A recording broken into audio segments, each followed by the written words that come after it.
주기도문을 알면 복음이 보인다. 1분 강의 제1강 주기도문의 배경. 여러분 가운데 주기도문을 주문 외우듯이 하는 분이 있습니까? 성경구절 암송하듯 외우는 분은 없으시겠죠. 우리는 주기도문을 뜻을 되새김하지 않고 모임이나 예배를 마치는 기도문으로 형식적으로 사용합니다. 예수님은 제자들이 외식으로 길게 기도하는 것과 이방인들이 중언부언하는 기도를 경계하라고 하셨습니다. 그리고 제자들에게 기도의 모델로 주신 것이 주기도문입니다. 그러나 교회에 오래 다녔어도 주기도문을 알면 복음이 보인다라는 말은 처음 듣는 분도 있으실 것입니다. 2세기 교부 터툴리아는 주기도문을 복음 전체의 요약이라고 하였고, 존 칼빈은 구약의 십계명이 핵심인 것처럼 신약의 핵심이 주기도문이라고 하였습니다. 다음 시간에는 주기도문의 구조에 대해서 말씀드리겠습니다. 주기도문을 알면 복음이 보인다. 1분 강의 제2강 주기도문의 구조. 주기도문의 구조를 알면 기도가 무엇인지 알 수 있습니다. 기도를 영적 호흡, 때를 쓰는 것, 영적 무기, 대화의 창구, 축복의 통로다라고 하는 것은 기도의 특징을 설명하는 것이지 기도에 대한 정의는 아닙니다. 기도란 무엇인가는 주기도문의 구조에 그 답이 있습니다. 마태복음을 기준으로 6개의 청원으로 되어 있습니다. 즉 하나님의 영광을 위한 간구로 3개의 당신 청원과 우리의 필요를 구하는 3개의 우리 청원으로 되어 있습니다. 예수님은 성령으로 기도를 마치신 후 용서에 대해 말씀하셨습니다. 따라서 기도란 하늘에 계신 하나님의 뜻을 땅에 사는 우리의 간구를 통해 이루어가는 것을 의미합니다. 그 하나님의 뜻은 서로 사랑하는 것이며 이것은 내게 잘못한 사람에 대해서 용서해 줌으로써 이루어지는 것입니다. 다음 시간은 첫 번째 청원에 대해 말씀드리겠습니다. 주기도문을 알면 복음이 보인다. 첫 번째 청원, 하늘에 계신 우리 아버지여. 예수님은 왜 하나님께서 하늘에 계신다고 말씀하십니까? 하나님의 처소가 하늘 성소에 있기 때문입니다. 인생의 모든 행위를 굽어 감찰하시기 때문입니다. 그래서 하나님은 다 보고 다 듣고 다 알고 계십니다. 따라서 사람은 속일 수 있어도 하나님은 속일 수 없습니다. 하나님만이 가장 공정하고 정의로운 재판장이 되십니다. 자기 백성이 땅에서 무엇을 먹고 입고 마시고 사는지 다 보고 계십니다. 그들이 괴로워 앓는 소리, 기뻐 웃는 소리, 슬퍼 우는 소리를 다 듣고 계십니다. 그래서 하늘에서 보시고 들으시고 함께 아파하시며 기뻐하시고 슬퍼하십니다. 그래서 우리가 구하기 전에 있어야 할 것을 먼저 아십니다. 우리는 그 하나님을 아버지라 부릅니다. 그분의 자녀이기 때문에 하나님 우리를 돌보실 것이기 때문입니다. 주기도문을 알면 복음이 보인다. 제4강 첫 번째 청원. 이름이 거룩히 여김을 받으시오며. 우리가 간구해야 할 첫 번째 청원은 이름이 거룩히 여김을 받으시오며입니다. 왜입니까? 우리를 자녀 삼아주신 목적이기 때문입니다. 하나님의 처소는 하늘이지만 그 이름을 두신 곳은 이 땅 성소입니다. 바로 땅에서 하나님을 아버지라 부르는 자가 성소에서 예배하며 하나님을 섬기도록 은혜 베풀어 주신 것입니다. 그리고 세상으로 나가서는 하나님의 말씀을 따라 살라고 하십니다. 우리를 세상 사람들 가운데 구별짓게 하기 위함입니다. 우리가 거룩하신 하나님의 자녀라는 것을 나타냅니다. 이것을 신약은 영적 예배라고 부릅니다. 이 영적 예배는 우리 자신이 거룩한 산제물이 되는 것입니다. 이렇게 해서 하나님의 이름이 거룩하게 여김을 받는 것입니다.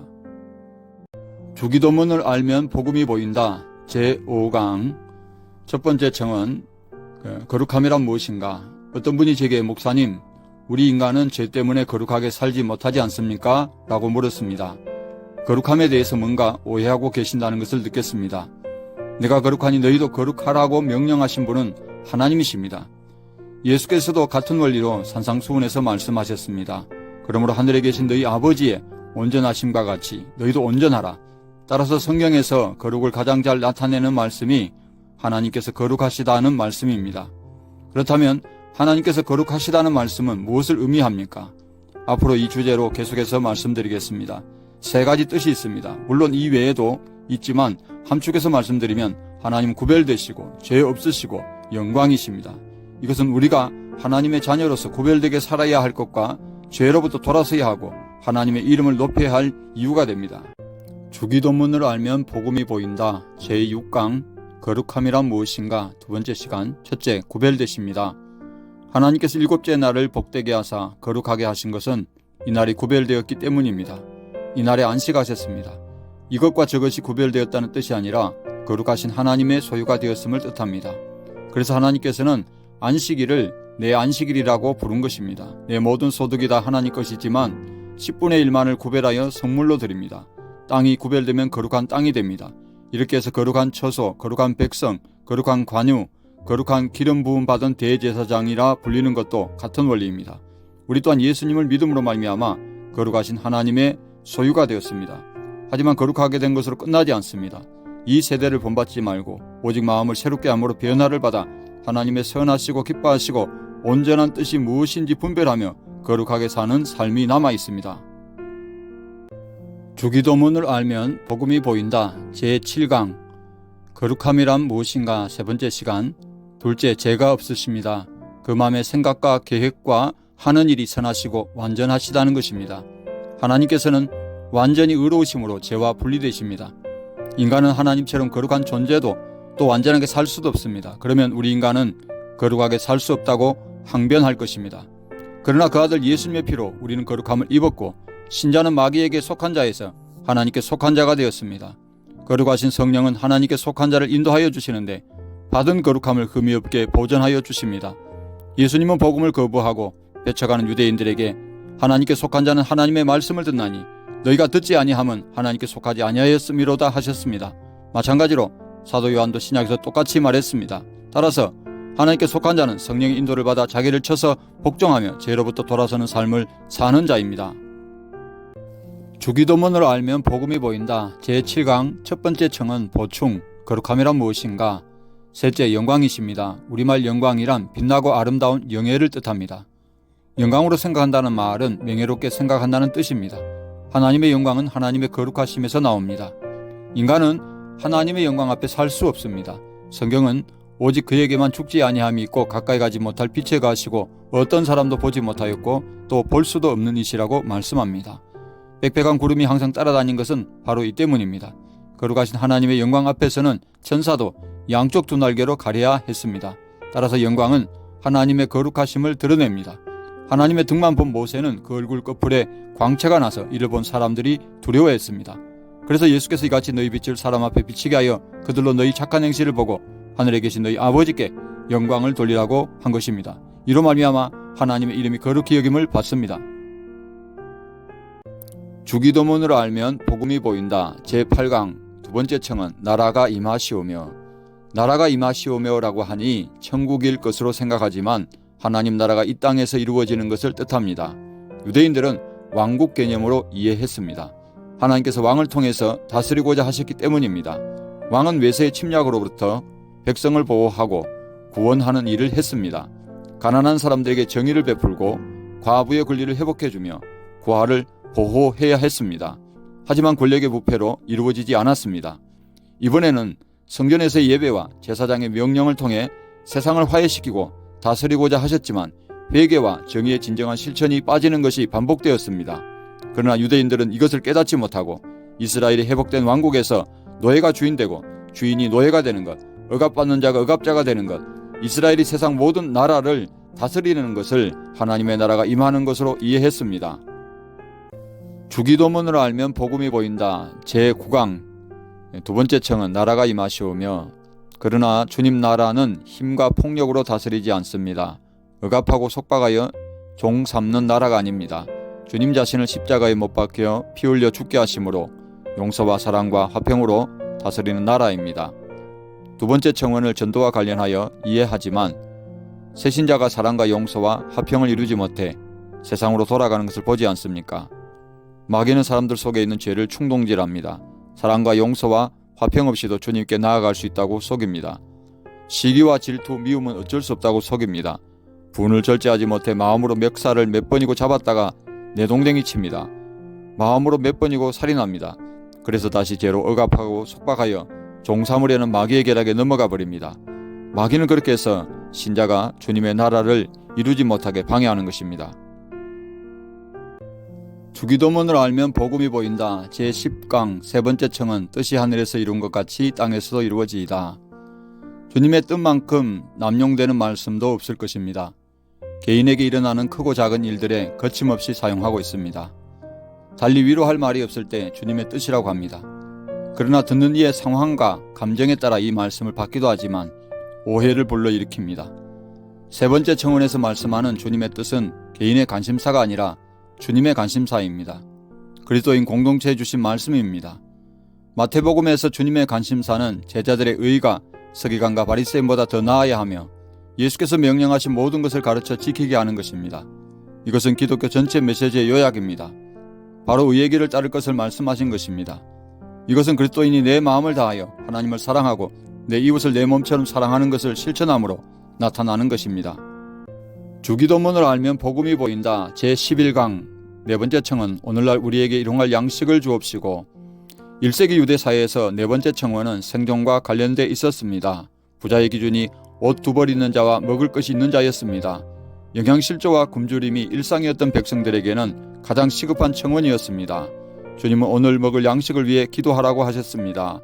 내일 먹을 양식을 쌓아 놓으려는 것은 내일 일을 염려하기 때문입니다. 내일은 하나님의 시간입니다. 매일 하나님을 의지하며 살라는 것입니다. 우리에게라고 하심은 나와 내 가족만, 내 나라만 굶주리지 않으면 되는 것이 아니라 세상 모든 사람, 원수까지도 포함됩니다. 루터는 음식뿐만 아니라 건강, 좋은 날씨, 거주할 집, 좋은 정부, 평화로 확대 해석했습니다. 따라서 이 양식은 매일 공급받는 하나님의 말씀, 신앙을 고백할 자유, 정당한 임금을 받을 권리, 의료 지원 받을 권리 등으로 적용할 수 있을 것입니다. 주기도문을 알면 복음이 보인다. 제12강 다섯 번째 청은 우리가 우리에게 죄 지은 자를 사하여 준 것 같이 우리 죄를 사하여 주시옵고. 다섯 번째 청원에서 죄로 번역된 헬라어는 오페일레마입니다. 왜 비탄감을 죄 사함으로 번역했을까요? 삶의 자리에서 이 말씀이 베풀어졌기 때문입니다. 당시에는 빚을 갚지 못하면 감옥에 갇히거나 노예로 팔려갔습니다. 주후 66년 유대 반란 시 예루살렘 폭동이 일어났을 때 채권자들의 채무 문서가 보관된 건물부터 불에 탄 것은 채무가 심각한 사회 문제였다는 것을 보여줍니다. 그러나 율법은 토지의 영구적 매매와 고리대금업을 금지하였습니다. 어쩔 수 없이 토지를 매도했어도 7년 후에는 돌려받을 수가 있었습니다. 가난한 자에 대한 고리대금업을 엄격히 금지하였고 7년 후에는 채권자에게 빚 탕감을 요구할 수 있었습니다. 주님은 이렇게 빚 탕감받은 자가 자기에게 빚진 자를 무자비하게 대하는 것을 악하다고 하셨습니다. 주기도문을 알면 복음이 보인다. 제13강 다섯 번째 청원 두 번째 시간. 다섯 번째 청원은 해석하는 데 어려움이 있습니다. 우리가 하나님께 용서를 구하려면 다른 사람을 먼저 용서하는 것과 관련되어 있기 때문입니다. 오직 믿음으로만 의롭다 하심을 얻는다는 이신칭이 교리와는 반대됩니다. 넬슨은 이 불일치를 해결하고자 구원을 위한 용서와 성화를 위한 용서로 구분하고 이 청원은 성화를 위한 용서라고 했습니다. 한편 변종길은 원죄를 사함받아 하나님의 자녀가 된 그리스도인이라 할지라도 자범죄를 지을 수 있기 때문에 날마다 회개하면 죄 용서함을 구할 수 있다고 합니다. 구원파는 거듭난 사람은 영원히 죄 사함 받았기 때문에 또다시 죄 용서함을 구하는 것은 그리스도의 희생을 헛되게 하는 것이라고 합니다. 그래서 더는 회개할 필요가 없다고 가르치며 주기도문을 사용하지 않습니다. 다음 시간에 한 번 더 말씀드리겠습니다. 주기도문을 알면 복음이 보인다. 제14강 다섯 번째 청은 세 번째 시간. 이것은 세 계명과 관련되어 있습니다. 옛 계명에서 하나님 사랑을 언약으로 보증해 주었던 것을 예수님의 십자가 구속 사건을 통해 확정해 주신 것입니다.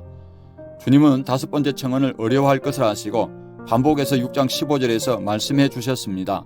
너희가 사람의 잘못을 용서하지 아니하면 너희 아버지께서도 너희 잘못을 용서하지 아니하시리라. 1만 달란트 빚을 탕감받은 종의 비유에도 같은 말씀이 나옵니다. 왜 임금이 그 종을 악하다고 했습니까? 임금의 자비로 조 단위의 빚을 탕감받고도 자기에게 1,300만 원 빚진 동료를 무자비하게 대했기 때문입니다. 이렇게 되면 임금이 그 종에게 자비를 베풀어 준 것이 헛된 것이 됩니다. 이처럼 우리에게 죄 지은 자를 용서하지 않는 것은 하나님의 은혜를 헛되게 하는 것이며 예수님의 십자가에 흘리신 보혈을 헛되게 하는 것입니다. 그러니 악하다고 한 것입니다. 주기도문을 알면 복음이 보인다. 제15강 여섯 번째 청은 우리를 시험에 들게 하지 마시옵고. 시험으로 번역된 페이라스모스는 하나님께서 우리 믿음과 순종을 테스트할 때는 종종 시험 또는 시련으로 번역했지만 우리의 새 원수, 세상, 육신, 마귀가 신자를 죄에 걸려 넘어지게 할 때는 유혹으로 번역했습니다. 예수님은 마귀에게 시험받으러 광야로 가신 것이 아니라 성령에 이끌려 유혹을 물리치러 가셨습니다. 첫째 아담은 마귀의 유혹에 넘어가서 타락했지만 둘째 아담이신 예수님은 유혹을 물리치셨습니다. 한편 야고보가 시험당함을 만나거든 온전히 기쁘게 여기라고 한 것은 예수님을 믿는 데 따르는 곧 고난과 경제적 사회적 불이익을 당할지라도 그러한 믿음의 시련은 인내를 온전히 이루어 약속하신 생명의 멸류관을 받기 때문입니다. 따라서 마귀의 유혹에 넘어가지 않으려면 세상 욕심을 버리라고 야고보는 권면합니다. 주기도문을 알면 복음이 보인다. 제16강 6번째 청은 다만 악에서 구하옵소서. 여기서 악에서부터는 악 또는 악한 자에게서라는 두 가지 번역이 가능합니다. 그 당시 1세기 유대 사회에서 농부들이 생각하는 악한 자는 자신들을 착취하고 생존을 위협하는 고리대금업자, 부패한 관료, 악한 재판관들이었습니다. 악을 조장하는 마귀의 존재를 인정한다면 악한 자로 번역하는 것이 자연스럽습니다. 마귀는 예수님을 시험했던 것처럼 우리를 시험하려 들 것입니다. 자기 정체를 숨기고 빛의 천사로, 거짓 사도로, 의의 일꾼으로 가장하고 접근합니다. 우리도 모르는 사이에 틈을 타고 들어와서 그의 눈으로 세상을 보게 합니다. 자만심, 탐욕, 이기심, 권력, 명예, 영광을 갈망하게 하고 세상과 적당히 타협하게끔 우리 마음을 흔들어 놓습니다. 이러한 마귀의 계략에 속지도 말고 이용당하지도 말아야겠습니다. 우리는 마귀의 계략이 무용지물이 되도록 적극적으로 대적하며 기도해야 합니다. 주기도문을 알면 복음이 보인다. 제17강 종강 성령 나라와 건세와 영광이 아버지께 영원히 있사옵나이다. 아멘. 주기도문의 마지막 부분은 하나님께 영광을 돌리는 성령으로 이루어져 있습니다. 여기서 나라는 앞서 말씀드린 것처럼 곧 왕국을 의미합니다. 하나님 나라에서 왕은 하나님이십니다. 그분께 권세가 있다는 말씀은 그분의 통치를 받는 백성인 우리를 비롯하여 모든 피조물이 하나님께 복종하는 것을 뜻합니다. 불신자들이 악령들이나 이방 신들을 두려워하는 것은 권세가 그것들에게 있다고 믿기 때문입니다. 마지막으로 하나님께만 영광을 돌리고 그분의 영광을 위하여 살아가는 것을 고백합니다. 이 성령은 주기도문을 끝맺는 형식적인 것이 아니라 모든 간구의 기초를 이룹니다. 주기도문을 마치고 다음 시간에는 이제 사도신경 고백인가 교리인가를 하겠습니다. 로마 가톨릭의 유산이어서 또는 교리적인 오해 때문에 사도신경을 고백하지 않는 교회가 점점 늘고 있습니다. 사도신경을 왜 해야 하는지 말씀드리겠습니다.